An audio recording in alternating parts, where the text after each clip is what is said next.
Girl, if you are in your early 20s, this is probably something that you don't want to hear. Kaya maski ako, maglagot ko, ingnon ko sa akong mama ani sa una.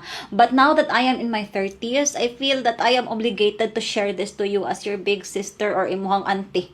Your early 20s is not your fairy tale love story era.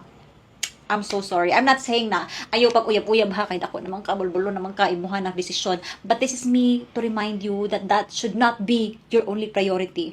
Because your early 20s should be figuring yourself out, what you believe, what you stand for, your priorities, and the life that you want to build. Because the easiest way to lose yourself, girl, is kanang itong imong itahi imong sense of identity and self-worth sa usa ka tawo. And if mawala na, you would have, it's so hard to pick yourself up together. That's why I think it's a very good advice to focus on yourself, building yourself, discovering your passion, and become independent. And I also mean financially independent. Because if you are earning your own money, financially independent na ka, dili necessarily nga dato ha, you are harder to impress, you are harder to manipulate, you are harder to control, and you are less likely to settle for less than what you deserve. Mo na ning bitter ra ka oy, kay 30 na ka pa ka namin nyo basin, no? Pero I'm saying there are people who find true love or their life partners at a very young age, and even before either of them are financially independent, pero somehow they are able to thread through rough waters together, and